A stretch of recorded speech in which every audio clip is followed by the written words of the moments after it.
ज्ञानदेव तुकाराम, पंढरीनाथ भगवान की जय. मौली ज्ञानेश्वर महाराज की जय. जगद्गुरु तुकाराम महाराज की जय.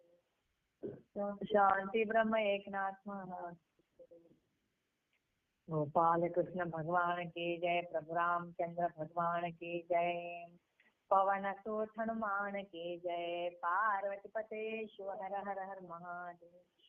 अवधूत चिंतन के गुरुदेव दत्त वासुदेव हरि.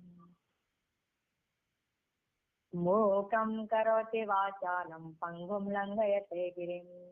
यत्कृपातमहं वन्दे परमानन्दमाधवम्. वसुदेवं सुतं देवं कंसचाणूरमर्दनं. देवकी परमानन्दं कृष्णं वन्दे जगद्गुरुम्. गुरुर्ब्रह्मा गुरुर्विष्णु गुरुर्देवो महेश्वरः. गुरु साक्षात् परब्रह्म तस्मै श्री गुरवे नमः. सर्वमंगल मांगल्ये शिवे सर्वार्थसाधिके शरण्ये त्र्यंबके गौरी नारायणी नमोस्तुते. या देवी सर्वभूतेषु शक्तिरूपेण संस्थिता. नमस्तस्यै नमस्तस्यै नमस्तस्यै नमो नमः. कृष्णाय वासुदेवाय हरे परमात्मने नमः. प्रणतक्लेशनाशाय गोविंदाय नमो नमः.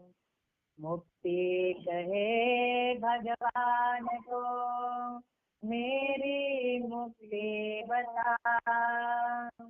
परे रहे ब्रज रज तन में मुक्ति मुक्त हो जाए. मुक्ति मुक्त हो जाए. हे राधा मेरी स्वामिनी, मैं तो श्री राधे जी को दास. जन्म जन्म मोको दीजियो श्री वृंदावन में वास. राधा तू बड़ भागिनी कौन तपस्या की नाम. तीनों लोक के नाथ है तो तेरो अधीन. जय राधे श्री राधे. जय श्री कृष्ण बोलो जय राधे. जय राधे श्री राधे. जय श्री कृष्ण बोलो जय राधे. जय राधे श्री राधे. जय श्री कृष्ण बोलो जय राधे. जय राधे श्री राधे.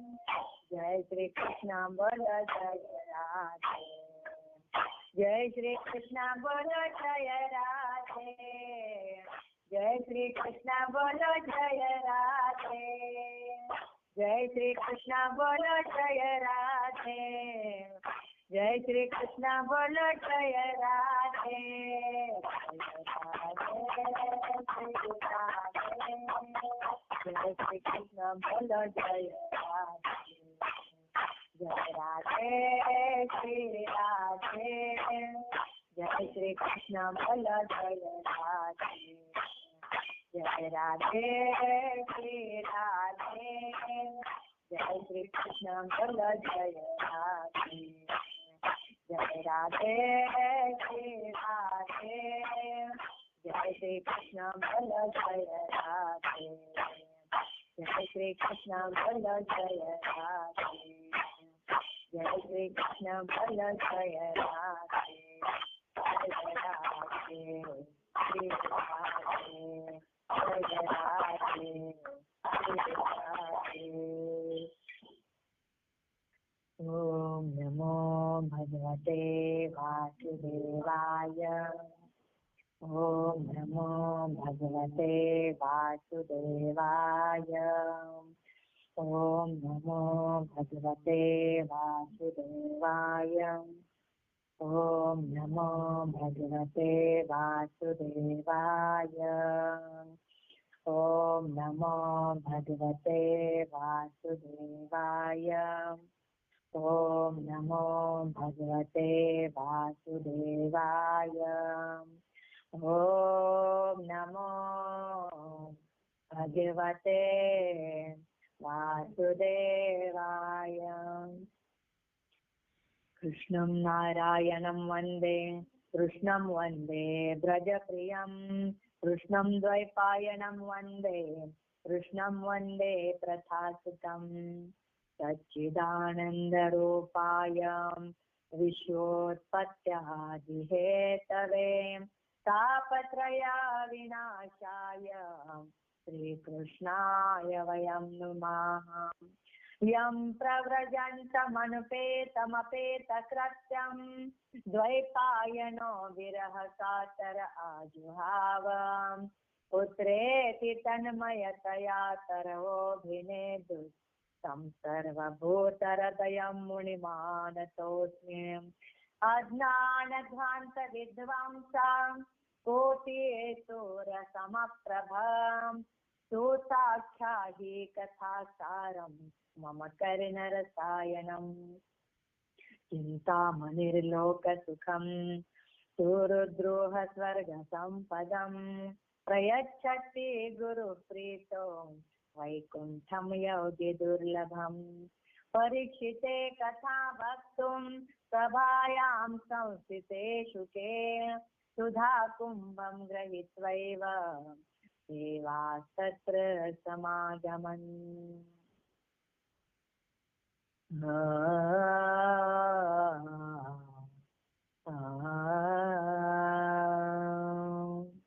श्रीकृष्ण गोविन्द हरे मुरारे हे नाथ नारायण वासुदेव. श्रीकृष्ण गोविन्द हरे मुरारे हे नाथ नारायण वासुदेव. हे नाथ नारायण वासुदेव. हे नाथ नारायण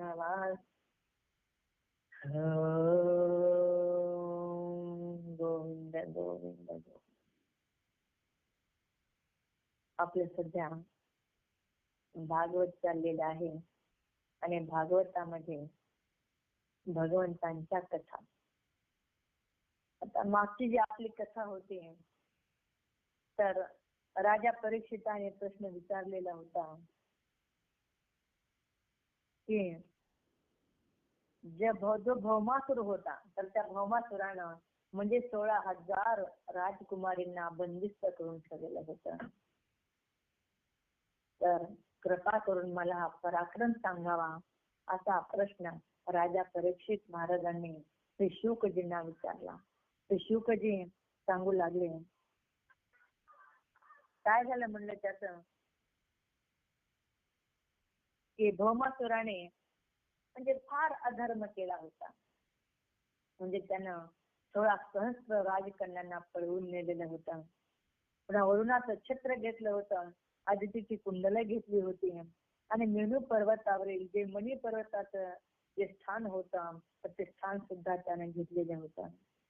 आणि ही हकीकत इंद्रानं काय केलं, भगवंताकडे जाऊन सांगितले की भगवंता म्हणजे भौमासुर हा खूप माजलेला आहे, त्याला खूप अधर्म केलेला आहे, तरी म्हणजे सगळे हे सांगू लागत तरी त्याला तुम्ही काहीतरी शासन करावं.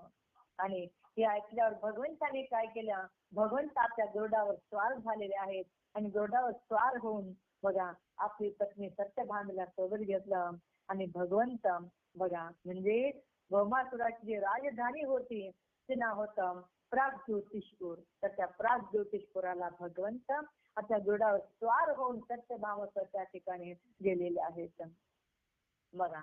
आणि प्राग्ज्योतिषपूर ही जी नगरी होती तर हे नगरी म्हणजे त्या आतमध्ये जायला किंवा प्रवेश करण्यासाठी अत्यंत कठीण होतं बघा. मग त्या ठिकाणी काय होतं बघा, त्या चारी बाजूने डोंगर होते, पुन्हा पण त्या डोंगराच्या आतमध्ये शस्त्र फिरत होते, शस्त्र लावलेली होती त्या भौमासुरानं.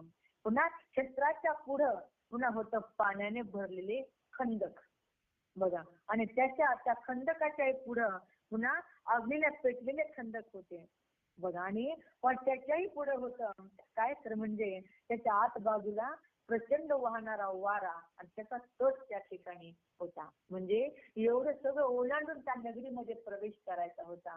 म्हणजे त्या नगरीमध्ये प्रवेश करणं हे अत्यंत कठीण झालेलं होतं. आणि भगवंत जेव्हा त्या प्रवेशद्वाराचे जाऊन पोहोचले, भगवंताने बाहेर उभं राहूनच काढलं की आतमध्ये प्रवेश करणं म्हणजे कठीण आहे. मग त्यामुळे भगवंताने काय केलं बघा, भगवंताने आपल्या गदेचा प्रहार केला आणि आपल्या गदेच्या प्रहाराने ते डोंगर फोडून काढले. नंतर काय केलं, भगवंताने आपलं सुदर्शन चक्र सोडलं आणि सुदर्शन चक्राने जे तटबंदी होती, ते शस्त्र होतं, जे पाणी होतं, जे अग्नी होतं, जे वायू होता, त्या सगळ्यांना उद्ध्वस्त करून टाकलं भगवंतांच्या चक्राने. आणि तसेच त्या मूर दैत्याने जे की फास लावले होते आतमध्ये पुन्हा बघा, म्हणजे एवढी तटबंदी होती त्या ठिकाणी, ते होते ते सुद्धा भगवंतांच्या तलवारीनं ते फास वगैरे तोडून टाकलेले आहेत बघा. आणि बघा मग असं सगळं भगवंतांनी तोडून टाकलं आणि गदाधारी भगवंत बघा. आणि आता भगवंत काय काय केलं, आता त्या नगराचं जे दरवाजा होता ना कोट, त्याच्यावर सुद्धा भगवंताने गदा घातली आणि तेव्हा ते त्याचा दरवाजा उघडला गेला. आणि भगवंताने मग काय केलं, आपला जो शंख होता, पांचजन्य नावाचा शंख भगवंताने वाजवला. आणि जेव्हा भगवंताने शंख वाजवला तेव्हा पूर्ण विश्वामध्ये कडकडाट, एक विजेचा कडकडाट जसा होतो की नाही तसा आवाज झालेला आहे. आणि तो ऐकून बघा, म्हणजे 5 डोके असलेला तो भौमासूर म्हणजे झोपेतून जागा झाला. आणि जागा जागा वाटलं अचानक शंख कसा काय वाजायला लागला, म्हणजे तो डोळे तो बाहेर आला. आणि बाहेर आल्यावर बघा, म्हणजे तो पाण्यात राहत होता, त्याचं स्थान होतं पाण्यामध्ये त्याचं स्थान होतं. आणि जेव्हा तो आला ना तर तेव्हा म्हणजे इतका भयंकर दिसत होता, त्याचे डोळे अगदी लाल लाल दिसत होते. मग त्यानं पाहिले की कुणीतरी आपल्यावर आक्रमण केलेलं आहे. मग असं पाहून त्याने काय केलं, आता त्रिशूळ उचलल्याबरोबर समोर पाहतो तर तो काय समोर त्याला एक गरुड दिसला आणि गरुडावर बसलेले भगवंत दिसले, सत्यभामा दिसली. आणि त्यावेळी मग त्याला असं वाटलं की आता मग यांना आपण सगळ्यांना आपण गिळून टाकू शकतो, म्हणजे असा तो फार भयंकर होता. मग त्यानं आपलं एवढं मोठं केलं जसं काय सगळ्यांना गिळून टाकली काय असं त्याचं वाटलं. आणि तेव्हा मग त्याने काय केलं, आपला प्रचंड वेगाने त्रिशूळ फिरवला आणि म्हणजे त्या गरुडावर फेकून दिला बघा. त्याच वेळी त्या 5ही मुखांनी, आणि त्याला इतका राग आला होता, राग आल्यामुळे त्यानं आपलं काय केलं, आपल्या 5ही मुखांनी त्यानं ओरडायला सुरुवात केली. आणि त्याच्या मोठमोठ्या ओरडू लागला की सगळं म्हणजे विश्व त्याच्या ओरडण्यानं सगळं गच्च भरलेलं आहे. आणि तेव्हा मग त्याच्या भगवंताने जेव्हा तो ओरडायला लागला ना बघा, तेव्हा भगवंताने काय केलं, त्याच्या तोंडामध्ये काही बाण सोडले भगवंताने.